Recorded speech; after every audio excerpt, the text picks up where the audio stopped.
All right, welcome fellas to Destination OG1. Yeah. Helen, Pan's first time here, your second time here. He came by, gave you guys the tour. Yeah. Last time he came by. We're gonna do a little fireside chat here. Lee Scoggins from the Absolute Sound, Winding Road, Pan the organizer. So we're here at my house hanging out and talk a little audio. Sure. So I was trying to figure out what kind of video would we make talking about, talk a little bit about 2-channel, talk a little bit about home theater, and we're all here just sitting here chatting. I'm like, let's set up the camera and talk about it. Excellent. Yeah. So you live in Atlanta. Right? Yeah, I'm in Alpharetta, a northern suburb, not too far from here, about an hour away. Is that where Absolute Sound is? No, we're based in Austin, Texas. Okay. Yeah.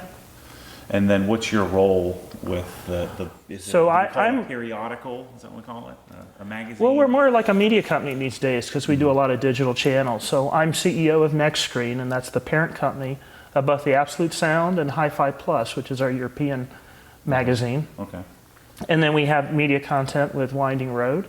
So we have a lot of racing interest. We have Mazda Miata MX-5 Spec Racing Series, the premier one. We have racing gear shops, and we have digital magazines that cover the car world. And we have the Winding Road YouTube channel, which is over 1 million subscribers, that does car reviews. I know Winding Road because it was the first channel to take on audio, right? So doing, what was it called, binaural or whatever the type of microphone they uses to put their microphones in ear to get POV and then get the proper sound of a driving experience. That's what Winding Road. Yeah, what we try to do is we're sort of odd in that we do car reviews where there's no talking. Right, we just want to get to the bare essence of what the car's about, demonstrate the features, and demonstrate it driving down the road. It's been real successful for us. I think we're 1.1 million and climbing on subscribers. You know, our owner, Tom Martin's done a great job with his team sort of building that out. And did he acquire that channel from someone, or who started it? Like, where did it come from? I don't know the actual history. I think he sort of built it with a team of folks, but that was all before my time, so I'd have to get back to you on that, to be honest. So let's talk about this place. Yeah. Right, and we're going to sort of dig in and talk a little bit about home theater versus 2-channel. Pan's a home theater guy.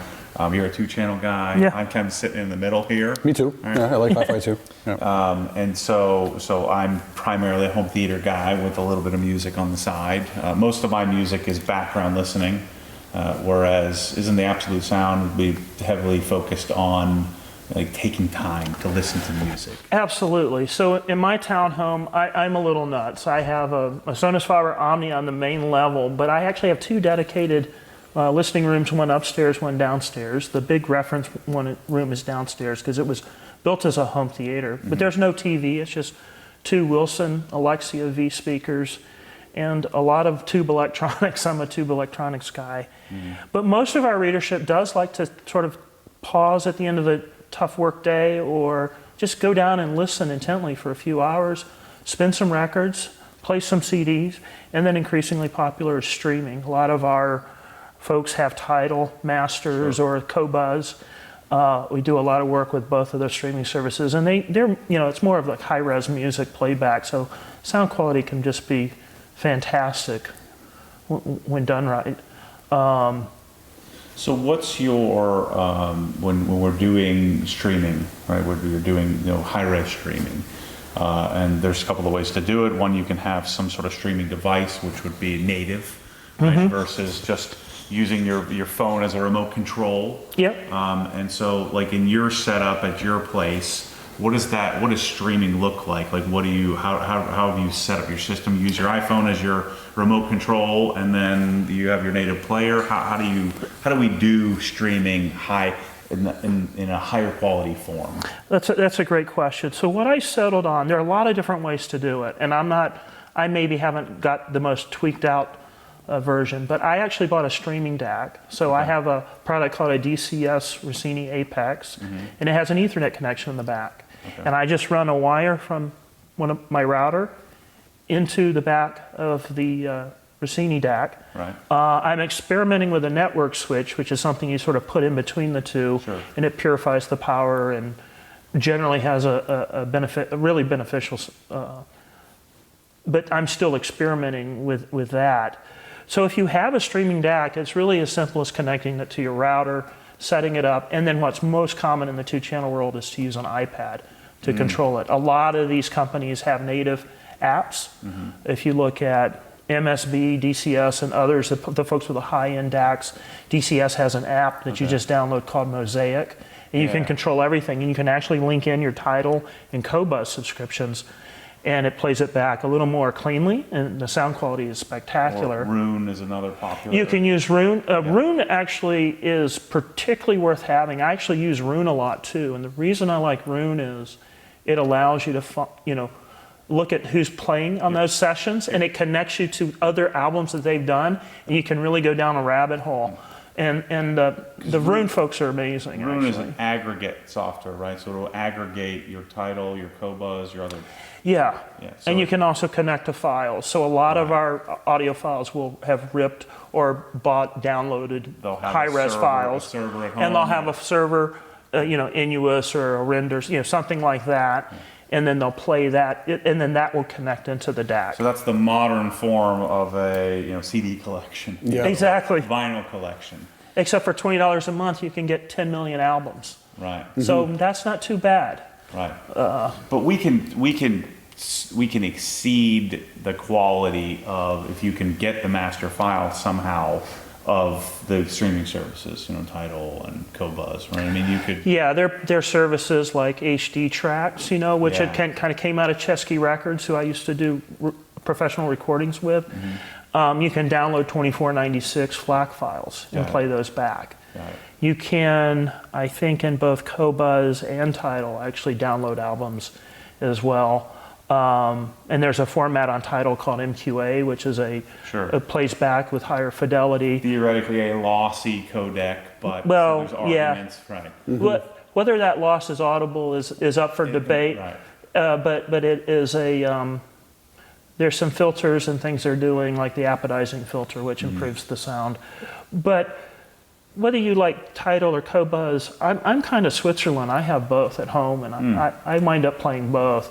I've only spent a few minutes on Qobuz. I'm a habitual Tidal user. I also use Spotify for podcasts mainly. So it'd be nice to like to get your input on, Apple lossless is super intriguing, but there's no way to get it, right? There's no simple way, like Tidal, you can buy a streaming DAC and it connects, there's through Tidal Connect nice and easily.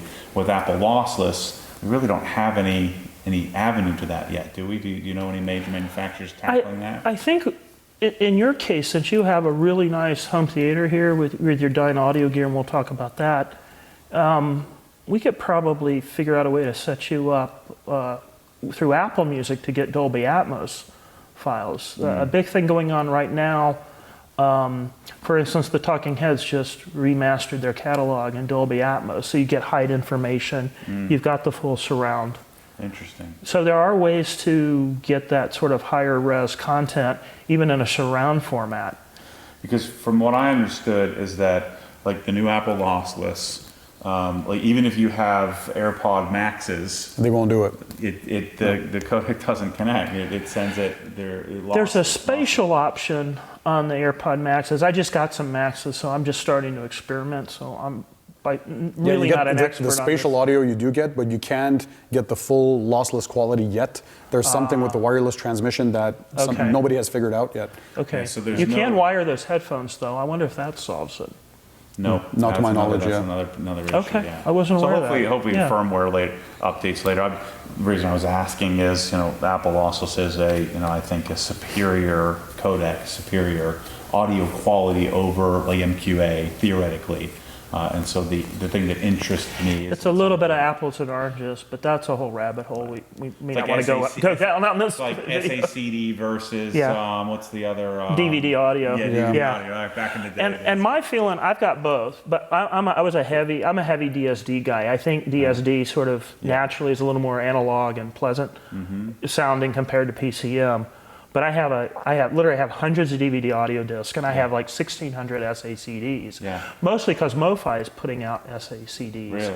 And they sound amazing. The current mastering chain that companies like Mobile Fidelity have, or Chad Kassem's Analog Productions, a lot of the classic Hendrix albums came out on those.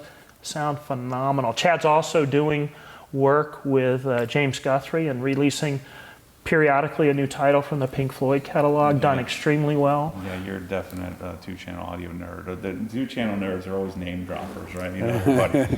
So just We can't help it, but the reason I mentioned James Guthrie is because the quality of the mastering makes a difference. So give my people just a quick SACD single bit depth, but give them the DVD audio versus SACD difference just in that's tough. quickly. Layman terms.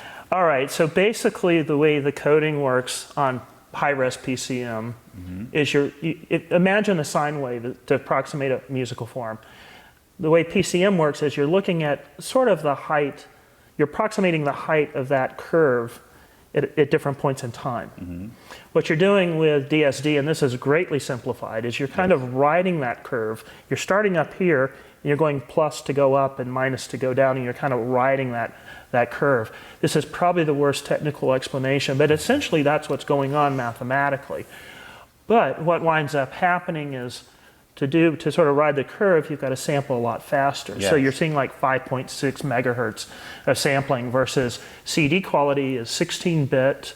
Bit refers to the accuracy of the height of the rectangle, if you will, under the curve. 44.1 kilohertz. And 44.1 kilohertz is how many times you're sampling that music. So SACD is a single bit depth, but a massive wide sampling rate.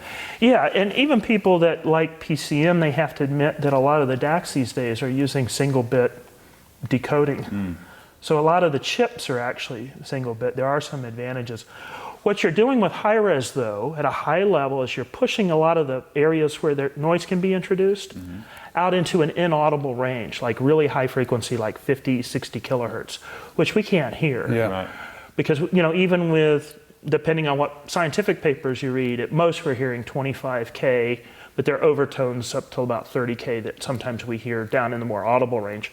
But what the high res does is it makes it easier to filter the music, so you're hearing more of that music and all the bad stuff sort of being pushed out to that upper region where it's inaudible. So it sounds cleaner. So it sounds cleaner. Yeah. You're hearing, one of the things that I've done, Pan, is I've done violin recordings as part of classical quartets. There's a quartet here in Atlanta called the Peachtree String Quartet, and I've probably recorded them 36 times. They're an amazing group of musicians from the Atlanta Symphony. And one of the violinists we worked with, Olga Shpitko, she's a Ukrainian violinist, and she upgraded her violin, and you could tell that it had a sweeter tone because it was a nicer violin. Her old one wasn't bad either, but as she moved up to that nicer violin, we made a recording, and we recorded it in high res, and we recorded it in 1644. So we did 2496, actually we did 24176, and we did 1644. The sweetness of the tone of that violin was only really apparent when you listen to the 24176 version. And that's 24-bit, 176. 176 or 192? 170, well, 176 and 192 are virtually indistinguishable. Okay. But 176 is a cleaner multiple depending on, it's a cleaner multiple of 44. So some people prefer to do that. Now what they do is they have down conversion algorithms that will actually down res that 24192 cleanly. But back in the day when we were doing recordings, sometimes it paid to have an even multiple of 44. Largely that's not an issue anymore. All the math's gotten better. What are you recording on? Like what device did you give specific microphones? So when we do quartets, we have AKG 414 BULS mics, which is AKG, I think it's an Austrian company. Single mic or multiple? Two. So what you do is you put them up like this at a 110 degree angle. So they're a capsule condenser mic, and they're up in the air. Generally, this is where the art comes in. They're about 7 to 8 feet up in the air, and they're about 6 to 8 feet away from the center of the quartet. And where exactly you put those depends on the acoustics of where we're recording. Right. We record in a lot of churches here in Atlanta. We've got a couple of Presbyterian and Baptist churches that have amazing sound quality. So we tend to do that. But you record generally into something portable, and that's if we're doing what's called live to 2-track. So it's a very pure way to record. and you're either using a sound device as 722 or 744, which is the location recorder that Hollywood uses a lot for TV shows and movies, or a Korg device. A Korg will record in DSD. And one of the reasons I'm more of a DSD fan is several times we've done a recording where we wanted to have a DSD file, and we wanted to have a PCM file. Okay. So we split the microphone feed using a splitter, and we recorded into both. And then we compared them. We listened to them right after the performance. We found that DSD recording seemed to be more an accurate portrayal of the live event that just happened, and where it was still fresh in our minds. So that's why we have that opinion. I'm assuming, I think I know the answer to this, but is recording equipment of equal cost to quality, audio equipment in your room, to listen to? Or is recording equipment higher or lower? Generally speaking, yeah. So a Korg device and a sound devices device, you're talking, $2,000 to $6,000 each. Quite frankly, a lot of our readers have DACs that are $10,000, $20,000, $30,000, $100,000 at the super high end. So there's even a DAC now that's $250,000, the WA DAC. So it really, the consumer playback stuff can get much higher than even the pro recording stuff. Because that thing is an A to D converter, because you're converting the analog signal coming from the mics into a digital, and then the stuff at home is a digital analog recorder that's taking the ones and zeros and recreating that waveform. So would you say it's easier to capture than it is to reproduce? It's easier to record than it is to play back?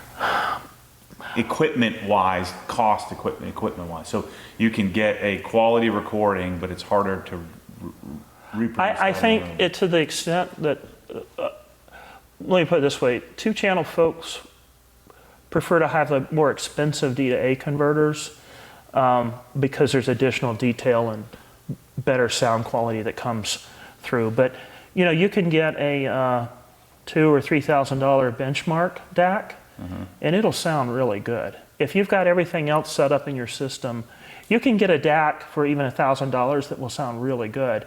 But for $3,000 to $5,000, you can get an excellent sounding DAC.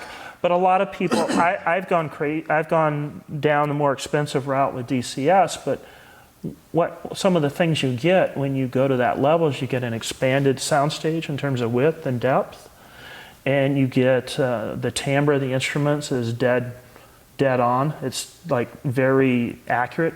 A violin sounds just like a violin sounds. Guitar sounds just like a guitar sounds. Vocals sound very lifelike and realistic. But if you're recording with 10 grand worth of recording equipment, is it just making up this extra? You know what I'm saying? You know what I'm getting at? No, it's just, that's a good question. I see where you're going. What it does is it basically allows you to get closer to what was actually recorded the first time around. I think that's the best way to go. Now, audiophile labels will have A to Ds that are tens of thousands of dollars. Got it. Yeah. When you do location recordings, those sound devices and Korg units are often $2,000 or $3,000, and so it's much more affordable. So studios for recording artists, for example, you're the ones in London with the Bowers and Wilkins, like that whole studio setup. Yeah. They must cost a fortune, so it's not just 12 grand to record this stuff, right? Oh yeah. Okay. Because there too, skies seems to be the limit. In Abbey Road, there's a whole surround system with B&W speakers. They're mixing boards that can cost hundreds of thousands of dollars. Yeah, what I was getting at is that obviously the quality of the recording is necessary in order to get the quality mastering, which would be then to utilize your equipment. Having the best original recording, and that involves getting the mic placement just right. It involves using a good high-res format. That's everything. If you do that right, you at least have a master file or a master tape, if you're running an analog machine, that you can make audiophile recordings on for many decades to come. So we're talking about all this fancy two-channel high-end audio, right? And then we walk into my garage. Yeah. Right? I'm interested in your take on this, and I want you to level with me here. And that same thing. So we have these garages, which are terrible. He put some acoustic treatments in, and I've got some Dirac calibration, in my garage. So we have a garage. You're the only guy I know who does Dirac calibration in a garage, but I do think you're onto something there. So we have a terrible listening environment. I'm not arguing that. No one's arguing that, right? That it's not a great listening environment. We have concrete floors and glass windshields. Different height ceilings. Terrible materials for audio.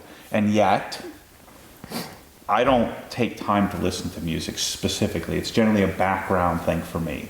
And so one could argue, why would you spend so much money? I have studio monitors, powered studio monitors, Dynaudio Core in mine. He has LYDs, Dynaudio LYDs, a Blue Sound Node. I have a NAD C658, which is the Dirac-enabled preamplifier. It's a $2,200 preamplifier. So I got $6,000 pair of speakers. I've got isoacoustics decoupling stands. I've got a $4,000 subwoofer. And I've got this crazy preamp. What does a two-channel guy say to something like that? Is it ridiculous?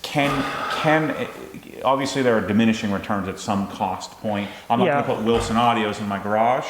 No. But I feel like this is you have to draw the line somewhere. I feel like this is a line drawn for me. I'm spending 15 grand on my audio system. But you're working with, so my take is this, Matt.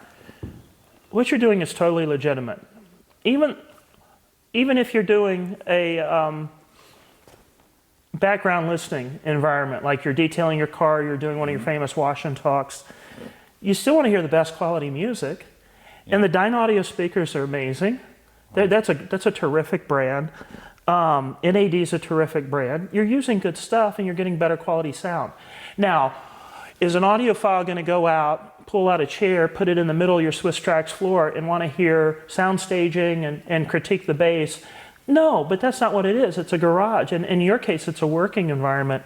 And same for you, Pan, as well. But to have better quality speakers, even if it's just background music, you're hearing better quality sound on the background music. Am I wasting money though? One would argue I don't think so. I know the answer to this, but... Yeah, I can chime in and say, in mine, before I had my my Dynaudio setup, I had a Sonos Play 5 speaker, Bluetooth. So it was for pretty much everybody, it would sound amazing, and it was okay. However, I do have a better hi-fi setup in the home, and then Matt pulled me in and said, listen, you got to test this out. Believe me, it is going to sound better. So although you're not doing critical listening in the garage, it did change my life to have way better audio, because when I do car detailing in that garage mainly, and that's my YouTube recording studio, while I'm enjoying having quality sound and better output, cleaner sound, better bass, better reproduction in general, even if it's not critical listening, and just having it in the background, it changes your life to have a better setup there. So although someone can argue, well, yeah, but it's not the best environment. Well, I do have that environment when I want to, but for the garage, it's supposed to be fun. And then that upgrade in the system really changes a lot. To me, car audio and garage audio, two of the worst listening places to listen to audio, two of the worst listening environments, are the two places I listen to music more often than anywhere else. And so, yes, you're throwing good money at bad, if you will, however the expression goes. But I was interested your take on now I love the gear as much as you do. Right? We all love the gear, right? I like the gear almost more than I like listening to it. It's like I like the tools more than I like using them. We just went fly fishing. I'm getting crazy. I'm like, I want the fishing pole, even though I don't even really want to use it. Just to play with all the equipment. And so there's a bit of an element of that in there. But for somebody who doesn't value gear to then spend some money on good gear versus Sonos or some out of the box thing, I argue can completely change, like you experienced it. It changes your experience in the garage when you have nice, clean, tight bass. And we're not talking about 50,000 speakers. The Dynaudios you have in the fancy job, you've got two of them. And how much are they? How much are they? If you don't mind? $3,000 a piece. Which is still, it's not cheap. It's not cheap, but it's not crazy money. Well, for the average the person who doesn't value audio, spend 15 grand to you is a set of cables, right? But observation, both of you got really popular with your YouTube channel, seeking the absolute best stuff, and thinking a lot about doing it absolutely in a proper fashion. And differently. As an audiophile, I would say that's doing it in a proper fashion. Right. for So the if you were to garage. do something in your garage, that's the kind of road you'd take as well. Absolutely. So although it's not your to primary use Matt's listening word, session? you don't want janky speakers Yeah, in your absolutely. in your garage. You know, that's been my argument is that and I sort of discovered this, it sort of occurred to me that a near field listening speaker designed to listen to close in studio Yeah. could be a decent combination of a terrible room with a lot of reflections, first, second, third reflection issues. I've got a lot of resonant issues in a garage, a lot of harsh materials. So to take a Dynaudio to me is a very smooth, very subdued speaker with a silk dome, traditional silk dome tweeter. Those cores have tons and tons of power. So they have a lot of headroom capability.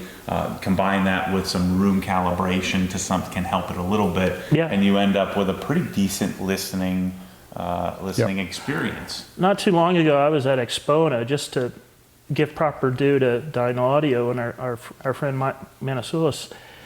You know, Dynaudio makes the giant, tall tower, fully audiophile speakers, and they sound amazing. So they do that as well. Right. But I think for the garage, what you've done with the near field, particularly also if you're maybe sitting on a work stool and you're in front of the you're on the workstation, the table, if you will, and they're relatively close, then what you just said makes perfect sense.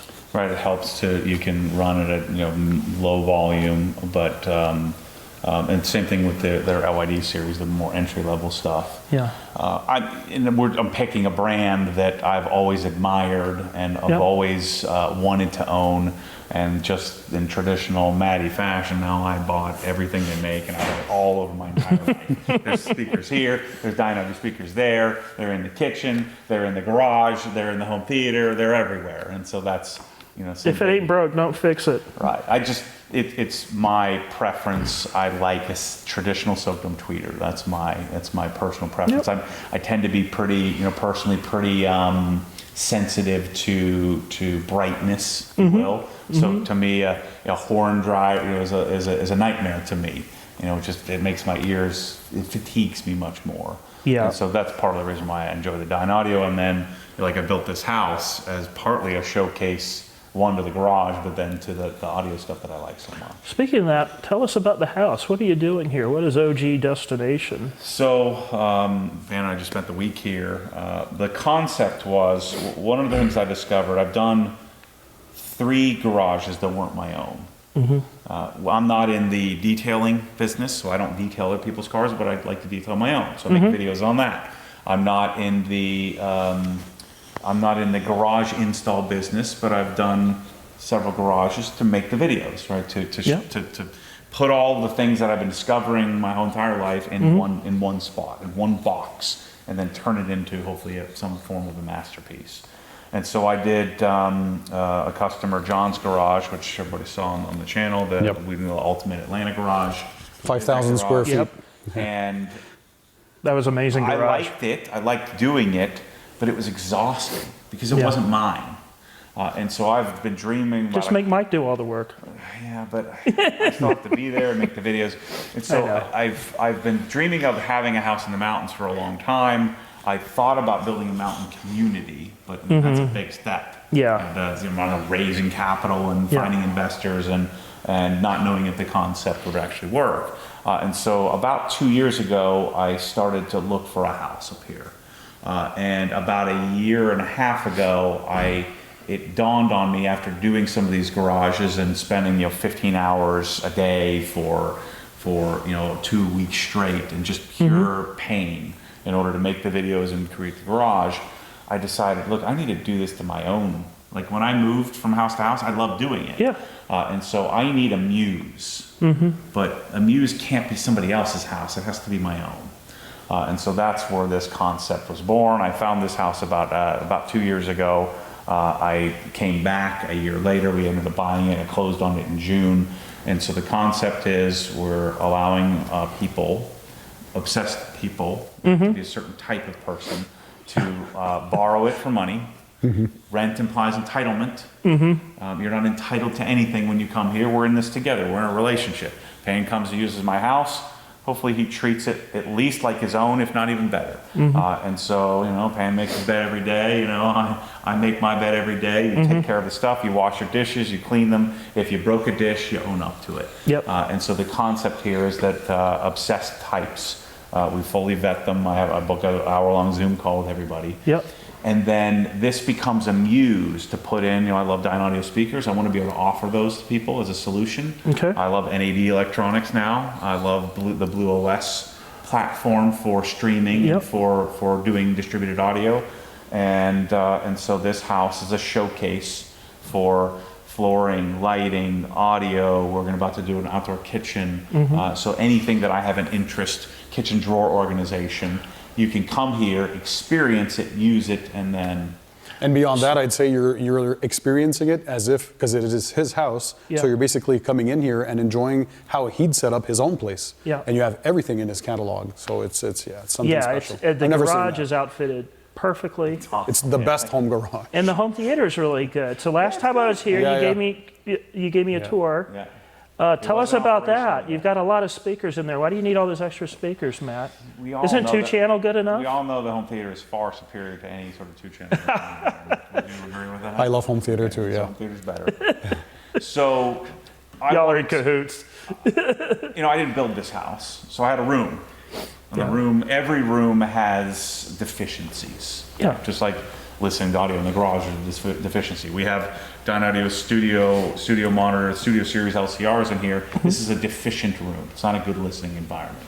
But every room has, unless you build it from scratch, and even then, it's difficult. At least you didn't put your TV over the fireplace. I hate that. I hate that, yeah. To me, that's about 6 inches too high. You wanted it eye height. Yeah. So I had a room, this big blank rectangle, that has an exposed open ceiling with exposed ducting, and has the wrong type of lights and has the wrong type of rectangle, but it's a dedicated room. There's concrete walls, which makes a little less vibration, a little less transfer to the next, to the next room. And so the concept was I would love to have I don't call it a dedicated theater, even though it is a dedicated room. It's basically a dedicated family room, home theater. Yeah. We don't have sconces and drapes and popcorn machines. I like a TV, not a projector. I prefer a TV, so a direct view display, and then because I love the gear so much, just overkill it. Do an overkill amount of speakers in a room that... Do you know what model Dynaudios you've got rolling down there? Evoke line. Evoke, so okay. Evoke 50 left and right. Evoke center. I have I decided to do Evoke 20s in the rear. So I have Evoke 20s as my side surrounds, back surrounds, and then Evoke 10s as our Atmos height.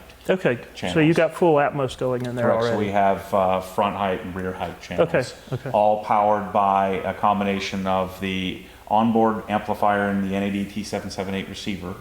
And then because I didn't have enough channels of amplification, I added a C298 two-channel amp and a C268 for the extra height channels. Okay. So the fronts are being powered by the C298, and then which takes a little onus off the receiver to try to power the big inefficient fronts. So if I was going to listen to music, I have two Dynaudio sub-6s as well for the low frequencies. And if I was going to listen to two-channel audio, I at least have some headroom, some decent amplification there over and above what the receiver can provide. Yeah, I think the readers of the Absolute Sound, at least a number of them I've met, we have our dedicated two-channel system for music. But sometimes that's part of a home theater, and it's all one system. Sure. And you listen to two-channel, but you can also add in the other channels and do both.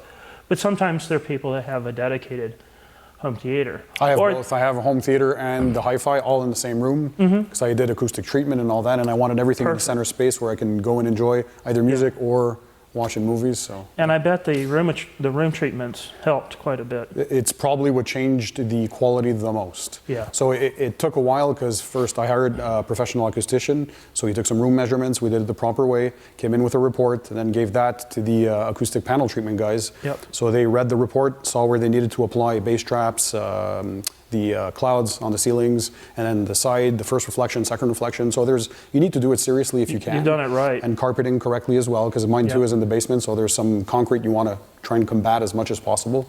And yeah, it's just a perfect listening room for anything. And you have Focal Canta V2 Marantz speakers. I have the Macintosh 7200 receiver for the hi-fi, Okay, good. and then for the home theater side, I have the Marantz SR 8012, their flagship receiver.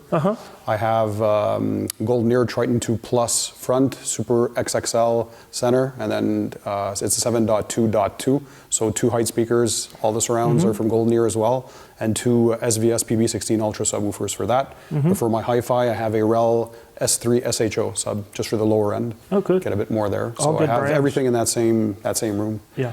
Yeah, sounds pretty good. Yeah, I bet. And I have a projector, so it's a JVC NX7 for the projection and a 120-inch grand view screen. So I also have a Sony 83 OLED Master Series Bravia upstairs in my other family room. So I have like both worlds. If I want just the OLED, I go there. If I want the bigger screen experience, I go in downstairs. But you're not messing around. You did it right. You got the I acoustics try. done. Yeah, you learn. Done well. I've done a It's few home learning theaters in my life, so experience. this is like you learn as you go. Matt's the same. Yeah. Technology changes, or you get wiser or smarter on where you should invest. And Right. acoustic treatment was one of the big things that I learned in life that really, really does a difference. I just added acoustic treatments, some GIK panels in my listening room. In fact, I'm going to be shooting a video soon with Glenn Curris, whose company it is. And we're going to try a few other things, but already it's made a huge difference. I just did the front wall because I moved the equipment rack out from between the speakers and off to the side, put 3 GIK panels on the front wall, and then the first reflection points on the Wilsons are GIK That's what you panels. usually know, GIK. And it's done, they've worked very well for me. I've been very happy. just like everything in audio, you have to draw the line somewhere. Like our friend Hugh in Atlanta has an entire, not just a room, but a building. Yeah. And then they built a building inside of the building and had, what's his name, Dennis? Who's the acoustic? Dennis Foley. Yeah, so Dennis Foley flew out and built this insane. So that And it's a very good sounding room. And he's got a top of the line Griffin Kodo speakers, which are 4 towers, a mid-tweeter tower, 2 bass towers, the Griffin Apex amp, which is one of the bigger amps you'll see, 200 watts of pure Class A, and he's got the Commander preamp and an MSB Select 2 stack being fed by Inuit servers. It's a really impressive system. I'll show you a video. And of that system. it's very. It sounds crazy. You guys have got to come down and hear it. He lives just north of me. We could leave early tomorrow and stop by there if you wanted to. We could talk to you. If they're open. Yeah, I think we could maybe arrange something. He's got time this week too. But you can go crazy and you can spend $1 million and $2 million. And it seems, but a lot of for me, hi-fi, I don't know why, there always seems to be a higher ceiling. Actually, there's no ceiling compared to even home theater. There seems to be no end in the stereo setup versus home theater. I think you're right, Pat. So what's happened in high-end audio, it's been sort of good and bad. And I'll tell you what's been good about it. Like anything else, watches, detailing equipment and products, cars, there's been the development over time because of the way the economy's gone of an ultra-luxury customer segment. Yeah. And those people are willing to spend money. They're willing to buy Magico M9s, which sound amazing. They're $750,000. Or Wilson XVX Chronosonics, which are $300,000 and I think $35,000, something like that. And they sound amazing. And a lot of people will look at that and go, well, doggone it. There are parts of the country you can buy a house for $335,000. Absolutely. Well, that's true. So the pricing optics have changed and moved farther and farther up, just like a Swiss watch or Porsche GT or a Pagani Huayra or something, or Ed Bully and Spiker. There's an ultra luxury segment out there, but that's a good thing, and I'll tell you why. What we've noticed in audio is, I'll take an example I know really well, Wilson. When they built the XVX, they learned things. And the things they learned, they put in the Alex speaker. And now they put in the Alexia V speaker. The V material they developed for the XVX, that's what the V is a material that lowers vibration between the tweeter and the woofer cabinets, or in the mid-range and the woofer, actually. Well, they built that into the Alexia V, and it's a much better speaker than the one before it. But eventually, all that stuff trickles down into the $500. Now, Wilson doesn't make $500 speakers, but you know, we're always learning in this funny hobby of ours, a high-end audio. It does come down. ELAC speakers. When Andrew Jones designed an ELAC speakers, the sound that you could get for $2,500 on his monitors. It's crazy. Was crazy. I met him personally at the Montreal Sound Show a few years ago, and he's quite the engineer. He's brilliant. He's making some stuff for Mobile Fidelity now. We don't know what it is. It's been very hush-hush. But Mobile Fidelity Mobile Fidelity hired him to build their speaker line, so that's going to be something to look for. And PSB is another example. That Paul Barton makes some ridiculous stuff for, with inexpensive materials, and makes a great. A lot of the research came from Canada. Y'all have those national research councils, PAN up where PAN's from Montreal. Canada has done some amazing stuff. You guys also have Sim Audio and some really terrific brands. Absolutely. A lot to be proud of on the audio side from your home country. Thank you. But a lot of those research centers, led to some of the modern speaker principles that everybody uses today. Paradigm, for instance, I think was directly connected to one of your national research. But you're right about the tech too. It reminds me kind of the Formula One. You get these expensive multi-million-dollar Formula One cars that say Ferrari. And then that technology eventually finds itself into the road cars. And they keep getting better and better because that higher end, well, whatever they develop eventually makes it down, and they continue that progress. And so you benefit from it as a consumer later on. If you go to, speaking of drivers, I was just out at Magico, and they use honeycomb aluminum as part of their drivers. And that creates a very clean sound. And that sound adds so much more to, if you're listening to a well-recorded album, a good recording, that illusion of the band being there in the room with you. It's very lifelike. If you've ever heard one of these super systems, the degree of realism that's possible now, for most people, will blow their mind. It's really amazing. But it all comes down to technology. You've got Michael Borson over at Audio Group Denmark. He has a line of speakers called Borson. And I was at their factory earlier this year, July actually, in Aalborg, Denmark. And they actually use like a vapor depositing method. It's like a particle accelerator to do the coatings on their drivers.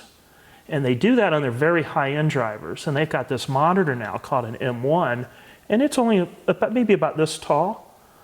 It's $100,000 a pair. Now, most people go, okay, wait a minute, $100,000, that's crazy for a pair of monitors. When you hear this, it doesn't sound like a monitor. You've got that wide frequency band, and it's some of the cleanest, purest sound you'll ever hear. But that technology will eventually go down into more affordable lines. There you go. Like the X3 and other speakers that are a lot more affordable that company's also bringing out. So you can think of it as sort of like, well, I'm a Porsche guy, so Pan, I know you are too. I think Matt, you've had a number of great cars as well, but it's like Weissach. You build the stuff for the racetrack, but then it trickles down into the more humble cars. I drive a Cayman S. The front end of it is a GT3 suspension. So you really value audio in general, personally. Oh, Both of you do. Yeah, it's a thing. How much, this is speaking to maybe the younger portion of the audience, if they've made it this far in the video, how much of a sacrifice have you made? And looking back, how much of a sacrifice would you recommend the younger you make for audio? In other words, financially, how much risk have you taken personally? Has it been too much? Like I know I've gone further than I should have gone, and in my younger days of buying things. I mean, if you really value it, you really take time to listen to music, you really enjoy the gear, the experience, whatever gets you going. What do you do personally from a risk perspective? What I always recommend people is don't buy anything you can't afford. Have a realistic budget. But I would say if you're going to spend a lot of money, put it into the speakers. The speakers tend to be the most expensive item. I made a sacrifice many years, 5 years ago, and bought Wilson Alexia 2s. I thought, this is my in-game speaker. How much are those? With the paint finish I have, they were around 60 at the time. Okay. So very expensive speaker. But the thing that we haven't talked about, Matt, and I don't want this to be all about the super high-end stuff, the thing we haven't talked about is the affordable stuff. You know, Magnapan has a speaker called the LRS. I think it's somewhere around $1,900 or $2,000. Hopefully that's in the ballpark. It's an amazing panel speaker for very reasonable money. But the sound quality you get these days on the more affordable gear is breathtaking. Mm-hmm. I got into this hobby around 1990. Now, my dad was an audiophile, so I grew up around some better quality speakers like, well, at the time, Bose 901s, phase linear electronics, stuff like that.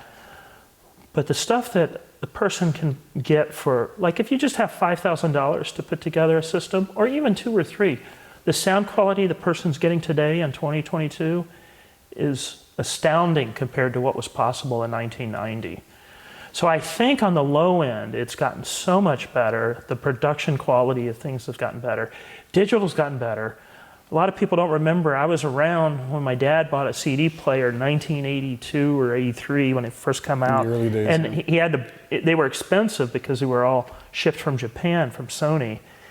And they didn't sound good at all. Now we're streaming music and we have $1,000 DACs made in China that actually sound pretty damn good for $1,000. And if you want to go nuts, the only time I think I've really gone nuts, Matt, is after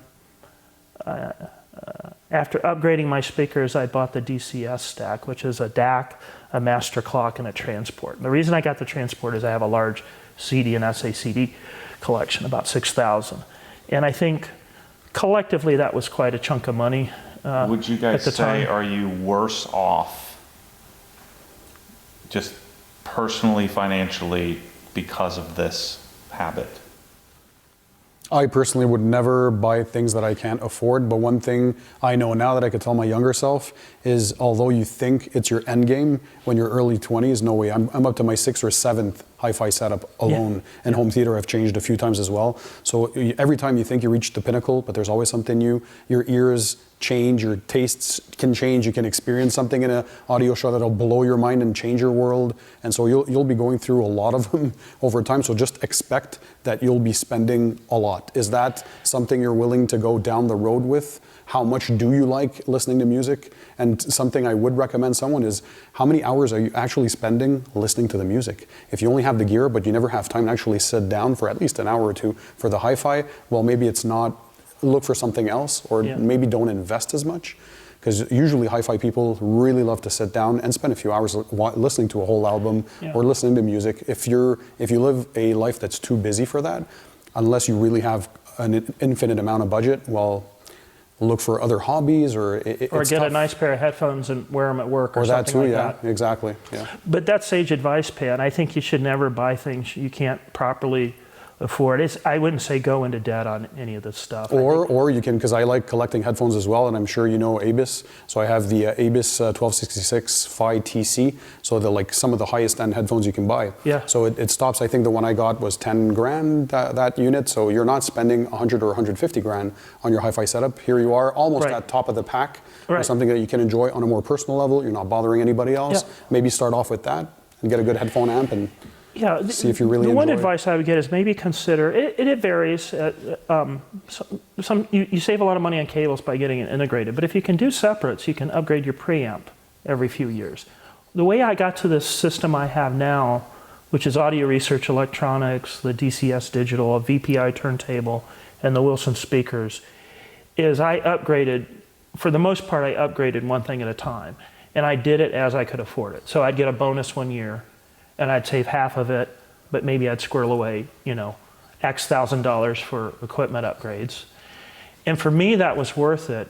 Your idea is you're sort of getting to the utility. Do you actually, in my case, I sit down 2 hours a day typically, and I listen to music. Or if I have a work break because I'm working from home and I do PowerPoint slides, I can listen to music while I'm doing those slides. There you go. So if you've got that kind of lifestyle, it may be worth it. Now, I've gotten into racing. I like going to Road Atlanta and driving my car there. That gets expensive too. So I'm starting to shift a few more dollars toward that. So what's the balance? Excuse me. We have a balance, we're three obsessed individuals, right? And Yeah. so I oftentimes question is that obsession, is it worth it? So there's a balance between the sort of the dopamine that you get from chasing passion. In your case, it's become your career, and in all of our cases, our passion has become the career. Yeah. Right? So theoretically, you could spend an infinite amount. It's more of an investment than it would normally be for the guy who wasn't his career. Yeah. But are we better off, psychologically, personally, are you better off with the passion pursuit, the exuberance, or not exuberance, the abundance, the overspending, if you will, on some trivial thing? Are we better off because of what it does for us psychologically and make us maybe better, make you chase harder, work harder, have a better career, or is it a holdback? Is it a detriment? So I have a couple of thoughts. There are scientific studies that show that listening to music contributes to good health. So you've got that. Second of all, I have a lot of friends, and we go out and we collect records. Y'all don't know, but Atlanta is a tremendous record collecting town. There are like 24 record shops or so in the greater Atlanta area. And we'll travel all over. It's a big, sprawling city. We'll travel all over just in the case we find that one gem we've been looking for and it showed up in a bin. So vinyl form, you mean, right? Yeah, you're talking about vinyl records, yeah. And that's our therapy, We're saving a bunch of money on So you have relationships Therapist. because of that, right? You have relationships with other humans because of that. You Yeah. have you have a Yeah. purpose, a mission at Yeah, times. exactly. Yeah. Certainly, I think that the chase is a part of it. You're constantly researching. You want to make sure you have the best stuff. It can be stressful in the sense that, is the equipment working? Are you trying to find what's the better cable to go with it? Should you have this or that piece of equipment to make it better? So there's a constant pursuit, and that could be stressful for some. However, I think the benefit of getting it outweighs either the expense or the stress that you might be getting from it. I think, like Matt said, the community aspect, you can share your passion with others. You get into, as well, to interact with people that if you didn't know they had that passion, maybe you wouldn't talk to each other, but all of a sudden, you got a common denominator, it breaks the ice, you start talking, and you go down the rabbit hole, and so the sense of community is good. But there can be a perception of those. There are many, many people, I would argue the vast majority of people are passionless. They're just average, regular people. They sort of go through life, they work a job that they don't love, they're passionless. It's very difficult to comprehend what we're talking about. Oh yeah, here, nobody. Right? Yeah. So there's a materialistic narcissism or whatever that this could be misconstrued as, that we're talking about $200,000 pair of speakers, and that makes stars, show up in my eyes. You didn't even tell me the price. If you saw those speakers, as Magicos or something like that, and you were into this game, even if I didn't know Magico from Adam, I would just know that that's something that I would want to have, I'd aspire to own. Yeah. Possibly. Yeah. And many would look at that as a setback in life, as materialistic, as take whatever negative connotation you like. But I think that what I'm getting at here, and I think you guys have answered it, is that there's a value in passion. There's value in the community that you generally can develop around shared passion. And that, that is part of the reason why some of this stuff exists. Otherwise, no one would spend money on something that... Well, the way To I experience found your by yourself channel, or never talk about it. Yeah, the way I found both of y'all's channel is I got really excited about detailing. When I grew up, my dad needed either my brother Greer or I to wash the cars, and Greer didn't like it, and I was sort of assigned and got paid for being the fleet manager of all the family vehicles, and I'd go out and wash and wax the cars. And unfortunately, I'm old enough that back then it was Carnauba wax. Sure. It was a Meguiar's polish and a Carnauba wax. And eventually I moved on to better stuff like Pinnacle Souvron, then I went to Zano, and then I'm now a G-Technic. So I've sort of evolved over time. But I found your sites because y'all do great videos, and y'all are very meticulous about highlighting very objectively what works, what doesn't work. And in your case, Matt, having a store where you've sort of collected a lot of the best stuff. And you know, my garage is actually Swiss tracks, and it was helped designed. The layout was done by your garage design guy. So in the process of doing that, I wound up meeting a lot of people in the exotic car community in Atlanta. Now, I drive a Porsche Cayman, by no means an exotic car in modern definition. But still a car. But I go out and I go driving car. with them. We come up here to the North Georgia mountains on some great roads that are around this house, which is the other place probably to rent, another reason to rent it. And it's a lot of fun, but the camaraderie, the friends I've made, doing that has been amazing. You touched on a great point. You know what YouTube does today is, like flashback now to 15, 20 years ago when YouTube wasn't really a thing, you'd have these passions that for me in my life, none of my friends or my family would have the same passions, and they'd all find you crazy for spending money on cars. I like watches, I like electronics, hi-fi, computers. I have all the guy sicknesses, vehicles as well. And so all of a sudden now, fast forward to where we are today, you have an opportunity with YouTube channels, whatever passion it is that you have, you can discover a community that's on there, and that's what Matt and I do. So we both have our followers, and a lot of our followers follow him, his follow mine as well. Mm-hmm. But the ethos of all this basically is we can share a common passion and go down the rabbit hole as far as we can and as far as we want without being judged. Quite the opposite. You meet great people, you meet new friends, you create contacts, and you never know where the journey is going to bring you. And look where we're at today, a house to celebrate all what's going on in the fields that we actually like. So you don't feel alone anymore. You don't feel that you can share or talk about your passions with anybody else because they find you all crazy. And here you are all of a sudden with the same passionate or obsessed people sharing the same love. And you eventually find somebody who's a better expert than you. Absolutely. And you learn from them. One of the great things that happened to me, I thought I had my technique down. I'd won a bunch of PCA, Porsche Club Concours events. I'd won some detailing contests that Auto Geek had, 10, 12 years ago. And when I got involved with G-Technic, it's a little bit of a story, but I wound up meeting Chris Wheeler, who's one of their in-house detailing guys. And he wanted to shoot a video because I'd won like the Concours event for the Cayman Boxster class with my car. And I was talking to them, and I happened to mention that I just won that because it had just happened the day, and then I'd met them at a car event after that event. And they said, you know what, we'd like to shoot a video of your car, because I had used G-Technic ceramic. And so we wound up shooting the video, and Chris detailed the car before. They didn't want to shoot a video with my car looking janky, in Matt's words. And so Chris detailed it, and I just sort of sat back. I helped him a little bit, but I learned a few tricks watching Chris do the car. Yeah. And I'm sure if I hung out here, live and watched Matt wash the car, I'd probably pick up a few more things. Absolutely. I got to up my wheel game a little bit, but I'm not bad, but I've got, I'd probably learn a few things there. So here's a question for you. Your first love is, two-channel audio. Yeah.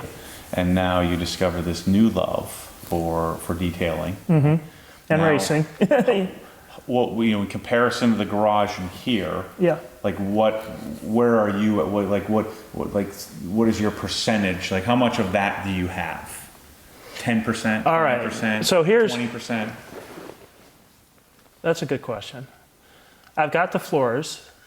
I've got good cabinets, but I'm not at Sonic, and they're not all filled with tools, because the only wrenching I really do is the detailing. I've got audio tools and stuff, and I'm buying a second workbench just for the audio tools. So maybe 20%, I think, at the end of the day. But I do have the Swiss Trax floors. I did paint the garage Harbor Gray. I am going to buy a cransless system for you with the Cox hose reel and all that. That's coming. And I've put in some LED lights, but I'm far from done with the lighting. So I'm getting there. so here's a common theme, going back to our young viewers here. Do you have any, I'm not envious of you because you have Wilson Audio. I'd love to have them someday. It's not my first love. You can always come over and have a listen. It's my fifth or sixth love. But I'm happy for you. I'm proud of you. I'm excited that you have that. I'd love to have that someday. Not my first love, so I divert more resources to first love. In your case, detailing is a second or third or fourth, love. Yeah, so it's up there though. Love. And so you're not diverting all resources. So you don't look at my garage and say, "Well, man, he sucks. I wish I had." I would never want that. That's the common sort of. No, I'm one that celebrates my friends' successes. I don't get jealous. Exactly. If Pan and Matt just get more and more successful, I'm going to be rooting you guys on. I'm happy about that. Yeah.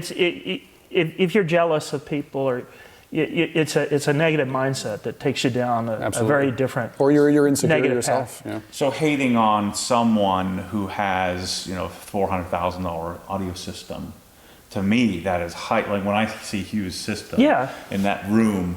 It like man, someday I want to be like that. If I valued it, if I wanted, if that's something I was into at the time. Yeah. You guys are really successful though. You can get there. Anybody can. But the thing is even if you don't get there, and fortunately, Hugh's a friend of mine. He's one of the nicest guys you'll meet. With anybody, right? He wants people to come over. Right. He'll serve you a nice drink while you're over there listening to music. It is a wonderful place to hang out. The chairs are comfortable. The lighting's perfect. And the sound is unbelievable. But that's the benefit. I think where the audio community kind of moves away from its mission, if you will, and Pan, you were very eloquently talking about the shared passion stuff, is we've got to be open to everybody coming into the hobby, whether they have $400 to spend or $400,000 to spend on speakers. And the people that have the $400,000 speakers, they shouldn't look down on someone who's only got 400. I don't want to live in that kind of world. I want the $400,000 speakers to exist in part because it makes those $400 speakers 10 times better than they were a decade ago. Plus, don't forget where you started from. When I was 15, my first job that I got working summertime was I worked for 2 straight weeks, and I accumulated all the money to buy my first Sony sound system. It was a $200 system. Nothing exceptional, but for me, it was the world. Yeah. So if somebody had started off and told me that's crap, that's junk, forget about it, you're never going to go anywhere in life, maybe that would have prevented me from saying I'm going to pursue some other thought, and I'm going to go up to the next system later on and evolve from there, right? So we all start somewhere, and here we are today with a passion that just evolved. And I think it's much more common, at least I see this, that those that don't have, they judge and get angry of those that do. So the have-nots. It's less of elitist. It's more the have-nots that get angry at the haves.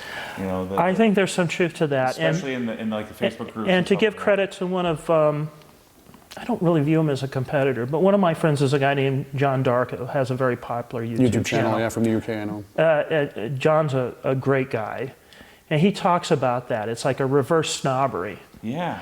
There's a funny joke in the high-end audio business that goes along the lines, if you spent more than me, you spent too much. If you didn't spend as much as me, you spent too little. We got to get away from that. Yeah. We got to cheer everybody on and move them up the ladder to what their incomes can afford. It gets back to don't go into debt at to buy any budget. stuff. There's fun. Or at least don't go into debt that you can't pay off within like 6 months. Absolutely. And maybe not do that even in a recession. So that's kind of come full circle. That was what I was kind of pointing us toward, was that there is that reverse snobbery is very, very common, and then there's a decision point there that I could buy Wilson audio speakers for the garage, but I chose to stop at Dyne Audio cores, or I could have bought a Sonos Take 5 system or a pair of Blue OS speakers or something simple. You just need to borrow my Wilson Tune Tots for a week, and then you'll get hooked. I'm kidding. I'm joking. I'm joking. So there's a line that's drawn, Yeah. and part of what I'm doing is that I'm giving people solutions. I'm making a decision. Somebody has to decide what product you're going to buy, whether it's you or somebody you follow that's helping you make that decision. And there's a line that has to be drawn at some point. If it's your second or third love, that line may be drawn lower than if it's your first love. Well, even you sort of reflect that in your store. If you want to go the all-out nuts and spend $1,400 and get the Kransla pressure washer, the ultimate pressure washer. You've got it. You've got the ultimate pressure washer. But you can maybe spend $600 or $700 and get the AR Blue Ocean commercial, which is also exceptional. Or you can get $250 bucks, you the Karcher K1700. Exactly. And 50% of the Karcher buyers hate on the Kransla buyer. It makes no sense to me. I would aspire to be the Kransla buyer. Me too. You paid too much. That's a terrible attitude and adage to have. I think social media has created that sense of The freedom to have that thought, right? Yeah. Because in person, you wouldn't generally say that. Never. It is interesting though, and I sort of did a thing on Facebook a couple of years ago where I kind of compared and contrast, just because I was frustrated with some of the discussion on audio for at the time. But there is a different attitude in the car world. And maybe it's Atlanta, but when I go out in the car community, we do these common drives, we go to car shows together, and I'm parking my Cayman and nobody comes by and looks at it because I'm next to a McLaren or something. And they lean against my car to look at the other car. But the Cayman's a great car. I'm not shy about that. But the thing that's interesting is nobody goes up to the Ferrari owner and says, gosh, you overpaid for this. What are you doing buying a $400,000 car? Can you really afford this? They wouldn't think of that to do that at a car show. Yeah, But I hear that all the point. time in the It's very audio different. world, and I hear that even at audio trade shows. You know, so people are dedicated enough to get on a plane, stay in a hotel, and spend 3 days walking around listening to various systems. Is there a possibility, and I think to get back to what Matt was saying, that because, let's say, one can't afford it, they can't justify the expense, they probably secretly would love to have that setup, but they can't for whatever amount of reasons. Yeah. And then that person has it, so the only way to make yourself feel better is to try to put the other person down by saying that was a ridiculous purchase and mine is better than yours, or I spent less and get the same results, or whatever they want to make themselves believe. Instead of just being happy for the person, be happy for yourself, good what you have, but aspire maybe to getting that too. If you like how it sounds, why put somebody else down because they have a means to buy something they love? We all have that, right? It's a natural defense mechanism. So we all have that in some form or fashion. As you become more mature, more wiser, then you can recognize when that's happening, and the more that you combat that. And audio is such a common place for that to happen. Yeah. And so I'm probably never going to buy Wilson speakers, even no matter how much money I have. I probably never will. Maybe I will, but I probably won't. It's my third love, right? And so That's fair. I don't think I would ever do that. But I don't view really anything as, I hate that term, overpriced. You know, that term doesn't make any sense to me. It doesn't. It's just like watches or cars. There's a car for everybody. But there are times in anything where, you know, well, Pan has more subscribers than me. He sucks. Lee knows more about audio than I do. You suck. And it can happen, you know, and it may even happen in a flash in your brain. And I think what I'm getting at here in this conversation is to have to identify that when your mind's heading in that direction and try to shut it down, you know, personally. And you know, audio is such a common place for that to happen. It's as if they're insecure about their own life choices and they want to defend those as much as possible. What it is, certainly. And they So become combative. Right. Yeah. A lot of people have issues with MQA. Yeah, I see. Because big debate. There's debates about how lossy it is and things like that. It's not true. It's fake. It's impossible. Yeah, all this. But here's the thing about MQA, and without getting into that whole argument, you don't have to buy it. Right. You don't have to subscribe to Tidal. You can go subscribe to Qobuz. You can do Apple. You can do Spotify. You don't have to. Nobody's holding a gun to your head. So life's too short. Let's not argue about these things to be 1,000 pages long and on some audio forum. Yeah. Let's move on. Now, there are some people that say, well, if you move on this, then this format's actually hurting the consumer. I don't see any evidence of that. But in any event, nobody's forcing you to buy this stuff. You don't like tube amps? Don't buy tube amps. You don't like solid state amps? Don't buy solid state amps. But I think that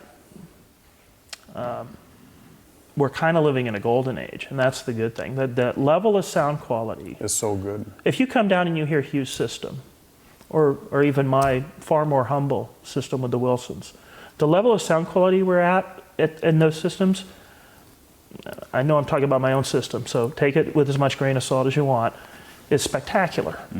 You know, the sound quality is really, really good these days at all levels. And far ahead of what it was 10 years ago. And on digital, far ahead of where it was 5 years ago, believe it or not. And it was pretty good 5 years ago. So I think it's like any other hobby, detailing, taking your car to the track, taking your 992. If I'm going to be jealous, it's an aventurine green 992. So well done, sir. Thank you. But I'm going to just aspire to buy one of these days. That's a better attitude. I think that's what makes people, they say comparison is the death of joy. Just stop comparing. Do what you can. Learn from other people that have been there before you. Absolutely. Watch, if you want to get into detailing or do a better job than maybe you're already a decent detailer, watch Pan the Organizer channel, watch Obsessed Garage. Get better techniques, get better tools, better microfibers, better pressure washers, whatever floats your boat. And even we still learn and improve over time. I've been detailing for like 25 years, and what I used to do 20 years ago is not the same as today. Technology changes, products change, tools, equipment. The chemicals have gotten a lot better. Oh, yeah. The microfiber's gotten a lot better. Yeah. The stuff I can buy at the rag company is loads better than it was 10, 15 years ago. Yep. I think the moral of the story here is that if you focus on your passion, there is no right or wrong. Mm-hmm. Yeah. There's no amount of money that's too much or too little. And I think that if you focus, like this house is a result of me chasing passion, that if I had focused on, I probably put too much focus on the, the comparisons in life. If you focus on the passion and you chase, forward, you chase hard on that passion, there won't be as much room for wasted energy on things, and then you enjoy life much more. Yeah. You can then not have to justify your $60,000 pair of speaker purchase or your $200,000 car purchase. You don't have to justify those things. And if you're not living life in a world of justifications, it's kind of hard to fault that. It's hard to fault it with a straight face. And I think passion can really improve one's life, and can take away all those arguments of materialism and the sort of the negative connotations that can come from material things that tend to be expensive, which most guys like, watches, cars, real estate, electronics, things like that, things that the luxury items. For sure. And audio is a absolute luxury. It's on the high scale of not very useful things in this world. Right? It's up there with a Rolex watch. Do you really need to have that in an era of iPhones and Apple Watches? There's not probably not. But if you appreciate that, exactly, it's important. I'd love to have a Patek Philippe, someday. Or a Rolex Daytona Panda dial. Or a Rolex Daytona Panda dial. See, I will never. Pam's got me figured out here. I will never spend any of that because I don't. Yeah. And see, he doesn't knock me though, because I like luxury watches. You suck, right? But exactly, he's happy for me. It's just not his thing. No, I'm How happy many for times you. have I told you this week, and I'm going, man, I wish I liked them. Yeah. I think you did a video on your watch collection, didn't you? I think absolutely. I watched that. Yeah, because that's another thing. You never know who's going to have the same. And lo and behold, there were many viewers. Oh my God, this one, I got this watch, that watch. So here's a whole other subdivision of my viewers, and there's a portion of them who love watches as well. So you never know what common passions you have. What's great about what YouTube has done for all three of us, I think, is created a virtual community where we can learn from other people. Absolutely. And that's exciting and healthy. Yep. And share our passions with other people, which is what we've done. And then compare notes. I think, frankly, I like going down to my listing room and getting a spectacular experience from all the stuff that I bought in that sound system. But you know what I like more than that? I like going over to somebody else's house. That's what I was going to say. Yeah. And having a bourbon or a gin and tonic and sitting around and talking with them about music and audio. We have music people and we have gearheads in the hobby. I'm a little bit of both. That camaraderie with other people, that's meaningful. That's what makes, I think happier people have more of that in their lives than less happy people. And getting to experience someone else's system too. Might not be your own system. Yeah. Might not be your own personal preference, but you know what? To see what someone else who's as passionate as you has to share. Yeah. So see, I don't have Matt's equipment in my home theater, so I have different maybe tastes, or I've never heard what he had, and I experienced it this week, and I find it's freaking amazing. So I discovered something new, and I love that. Yeah. I'll give you an example. I've got this really good friend. His name's Jimmy Wade. And Jimmy's one of my hardcore audio friends. He's friends with Hugh as well. Jimmy has put together a really nice stereo in his house in Dunwoody. And he just called me up like last week, kind of excited, and said, well, I put the order in. I'm getting the Magico M3s. He had Magicos before. He had S3s and A5s. He has several systems because he also has a house. But this is his dream speaker. And I was just at the factory and I saw how they built that speaker, and it's amazing. It's a really very well built, amazing sounding speaker. In fact, Synergistic Research uses it as a reference speaker when they voice their cables. In any event, he ordered that, and that's going to come in, I think, the beginning of next year, maybe. And I'm excited to go over and share in his joy about having those speakers in the room. And I'm going to help him do a little bit of setup. I'm going to show a few tricks, so maybe I can give back a little bit.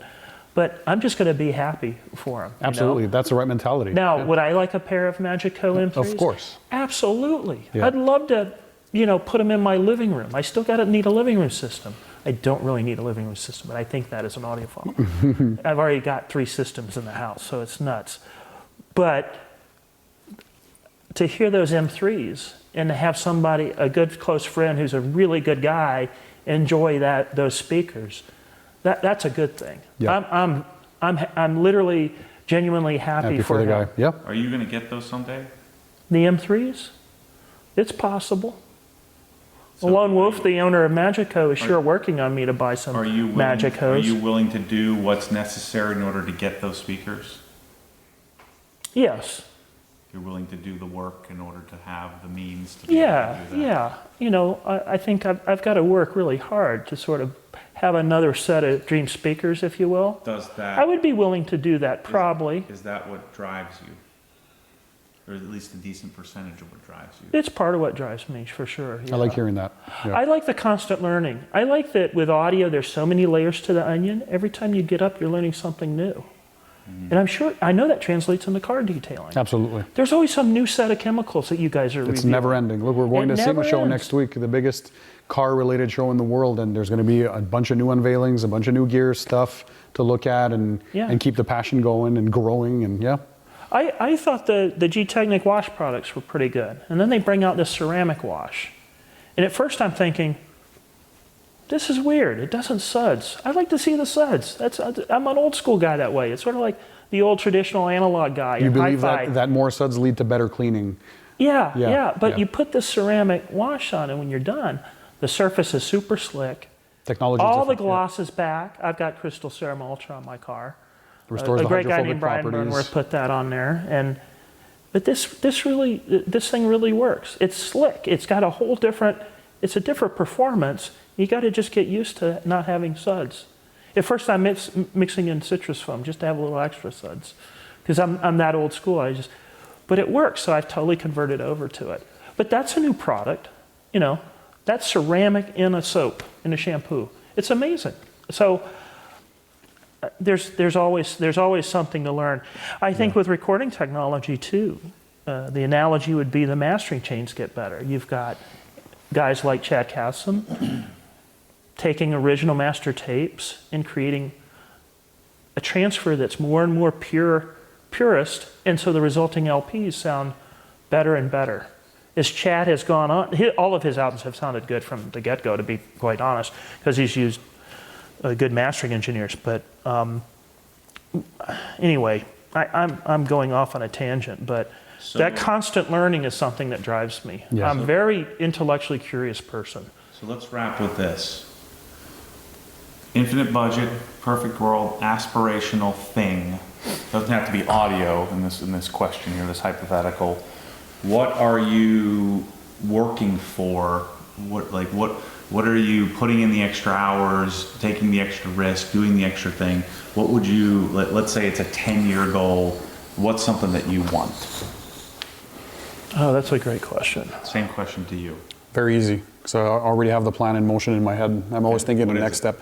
I want a bigger home with this time a garage in the house, yes, but a separate, dedicated garage on the lower level, garage of my dreams, with a home theater / stereo / office on top, but like a separate little man's land where I have all my passions reunited in one. But I want a 4-bay garage and that kind of stuff. So that's where Yeah, I want the ultimate of my passions to be in one area, separate from the house, but on the property. Is that I hate this term, dream, or is that a future reality? Future reality. Yeah, No my dreams always come true. No question? No question. How about you? That's a tough one, but I think I'd be a house in Sarasota, Florida. I want to have a beach place, What would that house look like? mid-century modern, so fairly modern architecture, Okay. mid-century design inside. And in the garage, if things go very well, but if the future reality will be, Porsche GT4 RS. Mine's a 997 GT3 RS 4.0. On that note, thanks guys for coming to my house. There is one thing, if I can just add. Yeah, let everyone know. So Pan and Matt, it's sort of a gift to your readers and followers and your viewers. The Absolute Sound would like to, we'll include a link, but we'd like to provide your followers a free 1-year digital subscription to the Absolute Sound. So those are those folks that are into audio and cars as well, can at least get some learning on what the better stuff is out there, and hopefully spark. When you're a subscriber to that, is it like a PDF that you get, or like a book from? Or I believe it's a PDF. Yeah. Or is it like you get it through the newsletter app on Apple or something? Or is it a PDF you get email? And I think we email you the PDF. I think that's how we've done it in the past. So that's cool. Thank you. Everybody who's made it through all the way till the end of the video, they'll be the ones who will be benefiting from this. Yeah, hopefully we'll mention it appreciate up front That's nice. on the video. Nice gesture. Yeah, so we'll put it in the description. So click the link below. I'll put it in the cards at the Yeah. outside of the video. So because I forgot to mention in the beginning. And I also want to say particularly thank you, Matt. Pan, it's great to meet you. I've been Same a here. fan for a couple of years, to be honest. So I know you pretty well. In a way, but it's great to meet you finally in person. And Matt, thank you for allowing us to partner up and talk about your audio experiences and give us time to make a video here today. Really appreciate it. Thanks for coming. Anyway, thanks for Excellent. watching. And go to destinationog.com to find out more about the home theater and the hiking and the fishing. We went fishing today, which is awesome. I'm going to do some mountain biking, but you can borrow Terrific. this place from me for money.